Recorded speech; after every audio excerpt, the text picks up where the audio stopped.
Cześć, tu Agata z kanału Izraelia. Dzisiaj wyjątkowo witam Was w mojej kuchni. Zrobimy razem szakszukę, czyli bardzo popularne danie na Bliskim Wschodzie. Co prawda do wynalezienia szakszuki przyznaje się Egipt, Tunezja, Maroko, Jemen, gdzieś tam nawet wyczytałam, Libia, więc ciężko stwierdzić, kto tak naprawdę wymyślił szakszukę. W każdym razie jest ona super popularna w Izraelu. Dlaczego ją robimy? Po pierwsze jest bardzo łatwa w przygotowaniu, zdrowa, pożywna, ma dużo białka. Dzisiaj zrobimy dwie wersje. Wersję z tofu, czyli wersję wegańską i taką wersję bardziej tradycyjną, czyli z jajkiem, wersję wegetariańską. W ogóle szakszuka z arabskiego oznacza wielki bałagan, więc zabieramy się do roboty i robimy dzisiaj bałagan. Na 2-3 porcje potrzebujemy 2 papryki, kolor w zasadzie bez znaczenia, ja akurat mam dzisiaj czerwoną i żółtą. 1 duża cebula, czyli po hebrajsku bacal, może być też czerwona, jeżeli wolicie, chociaż moim zdaniem po usmażeniu biała daje taki lepszy, bardziej wyrazisty smak. 2 puszki pomidorów, jak najdrobniejszych, najlepiej w kostce albo takich w tak zwanej pulpie. Możecie oczywiście użyć świeżych bez skórki. Ja jestem jednak fanką tych puszkowanych, chociaż są oczywiście mniej zdrowe. Czosnek, czyli szum. Ja akurat nie miałam w domu czosnku takiego świeżego, więc używam granulowanego, ale jeżeli macie, to po prostu 2 ząbki. Słodka papryka, czyli paprika metuka, pieprz czarny, czyli pilpel szachor i oczywiście sól, melach. U mnie standardowo w domu himalajska, podobno jest zdrowsza. I nie ma szakszuki bez kminu rzymskiego, czyli po hebrajsku kamun. Nie obejdzie się też bez kolendry. Kolendra po hebrajsku to kuzbara i jeszcze na koniec potrzebna będzie papryka wędzona. W zależności od wybranej wersji, jajka albo tofu. Jeżeli chcecie wegańsko, to oczywiście tofu zamiast jajek. Wersja z jajkiem jest bardziej tradycyjna. I przechodzimy do gotowania. Najpierw dokładnie myjemy nasze papryki. Ja akurat mam trochę fioła na tym punkcie, bo w Izraelu warzywa i owoce zazwyczaj sprzedawane są dość brudne. Często nawet myję je gąbką. No ale dzisiaj te papryki, które kupiłam, były w miarę czyste. Kroimy cebulę w dość drobną kosteczkę. Mój sposób na pozbycie się skórki z cebuli to po prostu odcięcie tak zwanych dupek. Potem łatwo się obiera i skórka świetnie sama odchodzi.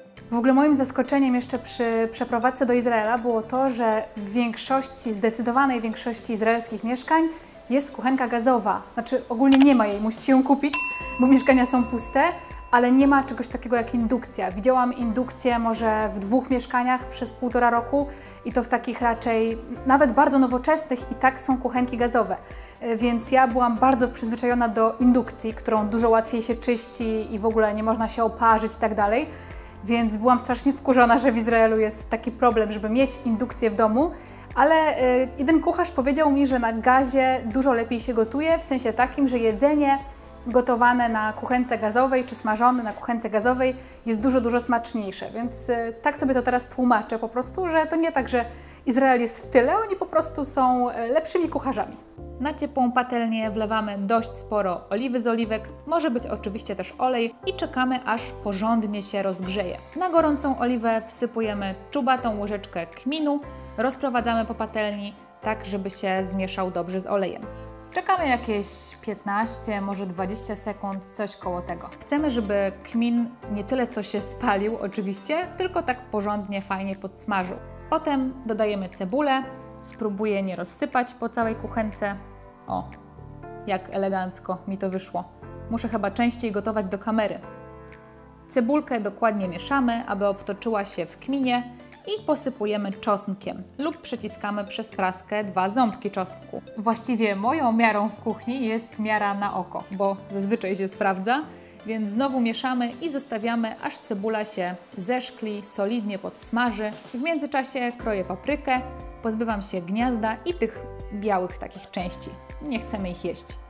Kroimy w nieregularne, małe kawałki, coś w stylu kostki. Mój sposób na paprykę to po prostu okrojenie jej dookoła i w ten sposób nie muszę się męczyć z wydrążaniem gniazda. Na podsmażoną cebulkę wylewam pomidory z puszki i porządnie mieszam. Czas na przyprawy. Czubata łyżeczka papryki wędzonej, no i kolejna znowu papryka, tym razem słodka. Znowu miara na oko. Nie zapominamy o kolendrze, najlepiej takiej na wpół zmielonej, czyli nie do końca sproszkowanej. I najważniejsza w praktycznie każdym daniu sól. Bez soli szakszuka się nie uda, to chciałam powiedzieć.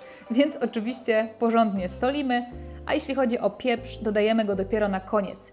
Gdzieś oglądałam w programach kulinarnych, że pieprz podczas podgrzewania może stać się gorzki i trochę zepsuć smak potrawy, więc dodamy go na samym końcu. Wreszcie czas na pilpel, czyli paprykę. Co ciekawe, na czerwoną paprykę Izraelczycy czasem mówią też gamba zamiast pilpel. Dlaczego? En li musag, czyli po prostu nie mam pojęcia. Po wymieszaniu przykrywamy. Niestety u mnie w domu nie ma takiej dużej, wystarczająco dużej pokrywki, ale ta też się nada, bo przykrywa praktycznie cały sos. Stawiamy na około 15 do 20 minut. Ważne, aby papryka zmiękła, poddusiła się porządnie. Musicie sprawdzać na bieżąco. W międzyczasie kroję tofu, jeżeli oczywiście wybraliście wersję wegańską, jeżeli nie, to po prostu czekacie. Ja preferuję tofu wędzone, ma bardziej wyrazisty smak, chociaż szakszuka sama w sobie ma tak fajny, mocny smak, że zwykłe tofu też się super sprawdza. Kroję je w kostkę i w międzyczasie trochę podjadam. Jak papryka się poddusi do miękkości, to po prostu zwyczajnie wbijam 4 albo 5 jajek, jak macie miejsce na patelni, w takich odstępach trochę od siebie. Jeżeli wersja wegańska, to po prostu zamiast jajek wrzucacie pokrojone w kosteczkę tofu i mieszacie tak, żeby tofu po prostu zmieszało się razem z sosem. Jak widzicie, jajko się powoli zaczyna ścinać, a ja znowu przykrywam szakszukę na jakieś 5 do 7 minut, aż właśnie białko całkowicie się zetnie, a żółtko zrobi się mniej płynne. Jajka w szakszuce powinny być takiej konsystencji trochę jak jajka w koszulkach. I zbliżamy się do końca, widać, że jajka zaraz będą gotowe. Na sam koniec trochę pieprzu na wierzch naszego dania, nie za dużo. I nakładamy w myśl zasady, że jedno oczko, czyli jedno jajko, to tak jakby jedna porcja. Dookoła oczywiście z sosem. Możemy też, mówiąc kolokwialnie, wyżerać z patelni. Swoją drogą to jest najczęstszy sposób podawania szakszuki w izraelskich restauracjach. Do tego ulubiony chlebek i gotowe. Wygląda rewelacyjnie i super pachnie. I najlepsza część, czyli jemy, ochlim. Smacznego i do zobaczenia.